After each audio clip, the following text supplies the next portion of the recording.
नहीं, इसलिए यहाँ तक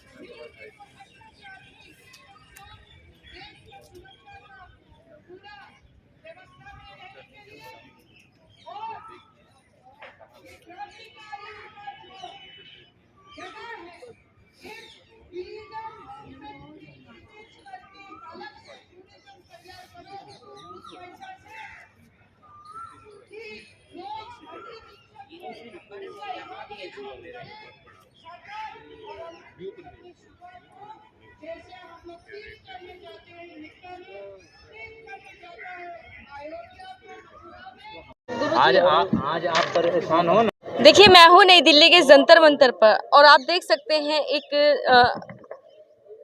शख्स बैठे हुए हैं। उनका नाम है अशोक कुमार पांडे जी, जो कि साधु के भेष में बैठे हुए हैं। इनकी आप जो पोशाक देखेंगे और कहें तो साधु के भेष में हैं, और कहें तो अपने आप को साधु ही ये बता रहे हैं, और कहें तो बाके बिहारी जी की इन्होंने जो है एक लड्डू गोपाल जो है इन्होंने रख रखे हैं।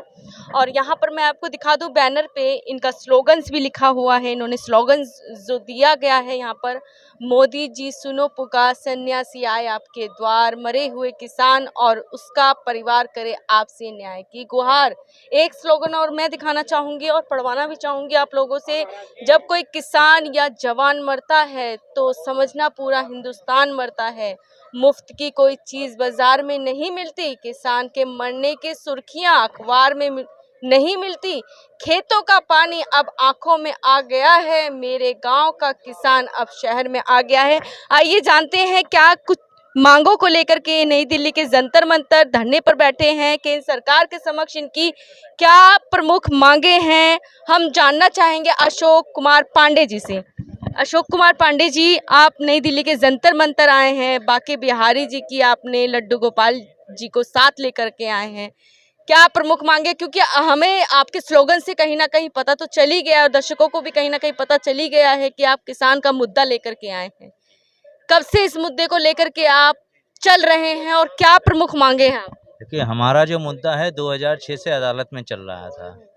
2019 में अदालत ने हमारे ट्रस्ट और किसानों के पक्ष में फैसला दे दिया। ट्रस्ट की जो जमीनें सरकार का नाम जानना चाहेंगे? Thakur family trust USA. Trust की जो जमीनें उस समय की सरकार ने जब्त कर रखी थी, कोर्ट ने, माननीय ईडी ट्रिब्यूनल ने ट्रस्टियों के ऊपर सारे लगे आरोप खारिज कर दिए और ट्रस्ट की ज़मीन, प्रॉपर्टी, कैश बैलेंस सबको त्वरित नुकसान के साथ भरपाई के साथ लौटाने के आदेश दे दिए थे। ये जो इन्वेस्टमेंट हुआ था, दुबई गवर्नमेंट ने इंडिया यूएई बीपा ट्रीटी के तहत ट्रस्ट के प्रोजेक्ट में इन्वेस्टमेंट किया था, जिसकी गारंटर भारत सरकार थी। चूँकि भारत सरकार ने 2006 में ट्रस्ट के इन्वेस्टमेंट को रोक दिया, रनिंग प्रोजेक्ट रुक गए। हमारे दो तरह के प्रोजेक्ट थे, एक तो रियल इस्टेट का प्रोजेक्ट मुंबई में चालू था, दूसरा किसानों के लिए चालू था।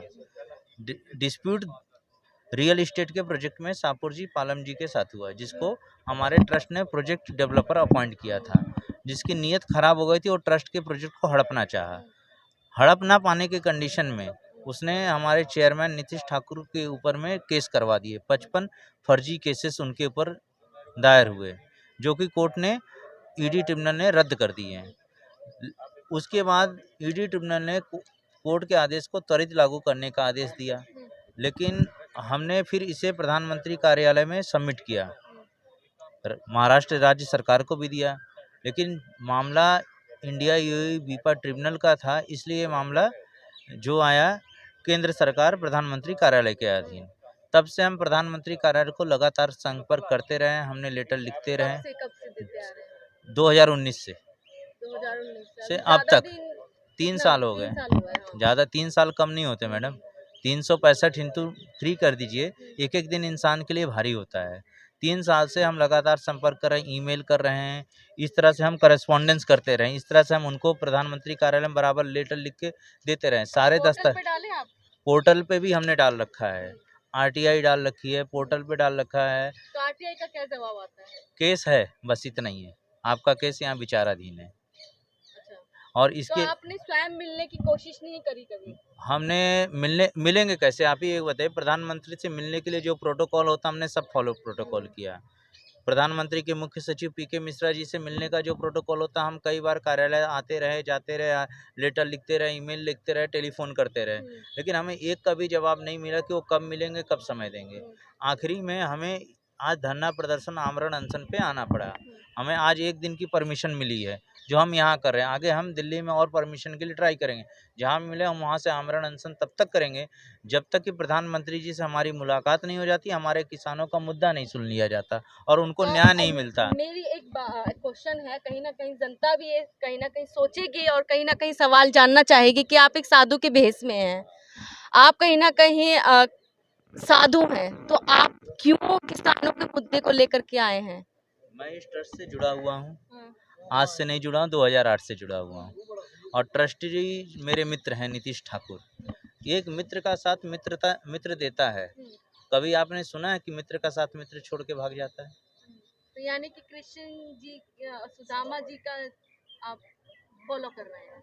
भाई कृष्ण जी, हमारे माँ बाप ने शिक्षा यही दी है कि जब भी किसी से मित्रता करो, दिल से करो, दिमाग से नहीं करो। धन देख कर अगर मित्रता होती है, जहाँ स्वार्थ होती है वहाँ मित्रता नहीं होती है। आज वो मुसीबत में तो हम उनके साथ खड़े हैं। ऐसा तो नहीं है कि आप साधु हैं और कहीं ना कहीं आगे चल करके कहीं पॉलिटिक्स में जाना हो आपको? मेरी पॉलिटिक्स में कोई इच्छा नहीं। अगर पॉलिटिक्स में जाना होता, जब मैं साधु नहीं बना था तभी जा सकता था। अच्छा, ऑफर आया था? भाई मैं अपनी सर्विस छोड़ के, बैंकिंग की बिजनेस छोड़ के मैं आया हूँ। मुझे धन का लोभ होता या पॉलिटिक्स बनने का लोभ होता तो हमारे भी घर में कई लोग रहे हैं। मतलब बैंक की सर्विस छोड़कर आप साधु भी थे और बैंक की सर्विस? हमने बैंक में काम किया, फिर हमें इन सब से विरक्ति हो गई, लेकिन है समाज के कल्याण के लिए, किसानों की दुख दारुण सुन के, देख के हम उनके लिए प्रधानमंत्री जी से बात करने दिल्ली आए। पिछले 3 साल से हम उनका प्रतिनिधित्व कर रहे हैं, किसानों का और अपने ट्रस्ट का। आप अगर जाएंगे किसी के घर में, जब कोई मरता है तब उसको पता चलता है कि हाँ दर्द क्या होता है, वरना बाकी तो हंसते हैं। अभी आपको यहाँ कांटा चुभवा दिया जाए, इंसान का अरे चुभोया तो ही तो था, अरे सह लेता, लेकिन जिसको चुभता है उसको पता चलता है।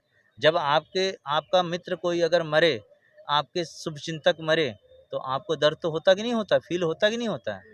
आज जिनके साथ हम जुड़े हैं हमारे अपने हैं और पूरा देश अपना है। हम ऐसा नहीं कि केवल आज उनके लिए खड़े हैं, कल आपको तकलीफ है, आपके लिए भी हम आएंगे।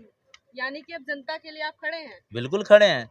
एक चीज बताइए, संतों के समाज ने जनता के लिए भलाई का काम तो करते ही आए हैं, चाहे ऋषि मुनियों का समाज रहा हो, किसके लिए कर रहे हैं? अगर साधु जनता के लिए काम नहीं करते, अपने लिए, क्या वृक्ष फल अपना खाता है, नदी अपना पानी पीती है? कई नहीं। ऐसे साधु हैं जो साधु साधु करते करते पॉलिटिक्स में आ गए हैं, सही नेता बन गए। देखिए वो तो साधु थे ही नहीं। देखिए जो नेता बन गए, नेता बनना है तो फिर भगवा छोड़ के बनो ना, क्यों भगवा को बदनाम कर रहे हो? अगर नेता ही बनना है तो नेतागिरी करो, पब्लिक का काम करना है, भलाई का। देखिए नेतागिरी ऐसे तो आप फिर योगी जी भी सर, योगी जी ने कभी अपने ऊपर 1 रुपया खर्चा नहीं किया, आज भी योगी की तरह रहते हैं, जाके देख लीजिए। जब योगी जी मुख्यमंत्री बने, हर मुख्यमंत्री जब बनता रहा, हर कोई अपनी पसंद की गाड़ी लेता रहा। मायावती बनी, अखिलेश जी बने, लेकिन जब योगी जी बने, उनसे पूछा गया आप कौन सी गाड़ी लोगे? योगी जी ने कहा मुझे कोई गाड़ी की जरूरत नहीं, जो गाड़ी पुरानी वही चले, बस एक 200 रुपये का भगवा मेरे सीट पे लगवा दिया है ताकि मुझे याद रहे मैं योगी रहे। योगी जी को बताइए कितनी प्रॉपर्टी उनके नाम पे। वो अपने घर भी नहीं गए। योगी जी ने एक चीज बताई, योगी जी के नाम पे कितनी बैंक बैलेंस है, कितनी बिल्डिंगें हैं, कितना बिजनेस है? नहीं है। आज अगर साधु समाज, परशुराम भगवान जितने भी रहे, सबने जो देश हित में कार्य किए, समाज हित में कार्य, अपने नाम पे कुछ नहीं रखा। आज अगर हम किसी के लिए खड़े होते हैं, किसके लिए कौन खड़ा होगा? एक चीज बताइए, आप पत्रकार किसके लिए खड़े होते हो? हमारे जनता के लिए खड़े होते ना। उनकी बात बेबाक ले जाके पहुंचाते हो कि नहीं पहुंचाते, बिना डरे? तब तो एक आप भी मतलब जनता की आवाज को जो है आप बिल्कुल ले जा रहे हैं। बिल्कुल ले जाएंगे, और तब जब तक जान में जान है तब तक संघर्ष करेंगे जनता के लिए। आप तो अकेले हैं। अकेला देखो, जब अकेले आवाज उठा लेंगे, बिल्कुल अकेले उठा, लड़ाई लड़ लेंगे, और भी लोग जुड़ रहे थक हैं, जाएंगे सर। नहीं थकेंगे, और भी लोग जुड़ रहे हैं यहाँ पे। आप कौन अभी कौन जुड़ रहा है? बहुत सारे किसान जुड़ रहे हैं, वो आएंगे अभी महाराष्ट्र से, आएंगे ना। आज हम पहली बार यहाँ से, हम तो यहाँ धरना देने के लिए थोड़ी आए थे। आप इतना किसानों के हित में है तो किसानों को आपके साथ आना किसाने आएंगे, महाराष्ट्र में किसान धरने पे बैठे, जाइए रायगढ़ में, अलीबाग में, वहाँ वो दे रहे हैं, यहाँ से लेके आना चाहिए था तो यहाँ तो लेके आएंगे ना। अभी तो आज से शुरुआत हुआ, अभी तो 1 ही दिन की परमिशन दी है। सरकार परमिशन दे हमें कि आप इतने किसानों के साथ धरना दे सकते हो, सरकार परमिशन क्यों नहीं दे रही? यहाँ के जंतर मंतर के थाने वाले और भी परमिशन, धरने हो रहे हैं, उन्हें तो परमिशन सर नहीं है। एक दिन की परमिशन में थोड़ी होगा, जब आमरण अनशन होगा कई दिन होगा। अच्छा, आमरण अनशन के लिए ले रहे हैं परमिशन, दे हम दो नहीं, हम 10,000 किसान ले आएंगे, किसान आएंगे, किसानों का हक कोई नहीं मार पाएगा। और और हम भी मोदी, साधु संत हैं आपके साथ? बहुत सारे हैं, आज तो हमने पहली शुरुआत की है, अब देखिए जुड़ेंगे, आप आइएगा और धीरे धीरे लोग आएंगे। हम यहाँ धरना प्रदर्शन ये नहीं कि हमारा उद्देश्य पॉपुलैरिटी पाना है, लेकिन जब हम संपर्क नहीं करना पा रहे तो हमको मजबूरन यहाँ धरने पे बैठना पड़ा। आज हमारी बात सुन ले, हम यहाँ तुरंत खत्म कर देते हैं, हम क्यों करेंगे तो भाई? कोर्ट अगर में है आगे ना, अभी चल रहा है। कोर्ट से निर्णय हो चुका है 17 जनवरी 2019, कोर्ट के आदेश को अभी तक पालन नहीं किया गया है। कोर्ट के आदेश के पालन कौन करेगा? हाँ, कौन करवाएगा? कंटेम्प्ट ऑफ कोर्ट नहीं गए? कंटेम्प्ट ऑफ कोर्ट जाएंगे, इंटरनेशनल जाएंगे? आर्बिट्रेशन में मामला दाखिल कर रखा है, लेकिन हम चाहते हैं कि और कोर्ट ना जाके इसको यहीं खत्म किया जाए। सरकार यही सुन ले। सीधी सी बात है, कोर्ट में दोनों का समय खराब होगा, सरकार का भी होगा, हमारा हो, लेकिन ये जब एक कोर्ट का ईडी ट्रिब्यूनल इकोनॉमिक ऑफेंस की सबसे बड़ी कोर्ट होती है, इकोनॉमिक ऑफेंस की सुप्रीम कोर्ट होती है, जब वहां से फैसला आ गया है तो उसको वहां लागू कराया जाए, कि उसके लिए फिर से कोर्ट लड़ा जाए। कितनी बार कोर्ट लड़ोगे? लेकिन आपका तो दायित्व है ना कि आप जाएंगे, ये तो दायित्व अगर बनता है। अगर नहीं मिलेगा तो जाएंगे, कोशिश कर रहे हैं कि अभी कोर्ट न जाना पड़े, दोबारा कोर्ट ऑफ कंटेम्प्ट ना करवाना पड़े। अब आप जैसे पत्रकार, निर्भीक पत्रकार, हमारी आवाज प्रधानमंत्री तक पहुंचाएंगे। तो लास्ट में आप क्या अपील करना चाहेंगे प्रधानमंत्री? हमारी अपील है, मोदी जी सुनो पुकार, सन्यासी आए आपके द्वार, मरे हुए किसान और उनका परिवार आपसे करे न्याय की गुहार। जो न्याय सम्मत हो वो न्याय किया जाए, और मोदी जी ऐसे नहीं है कि उनका हमारी बात पहुंच जाएगी तो जरूर सुनेंगे। ठीक है।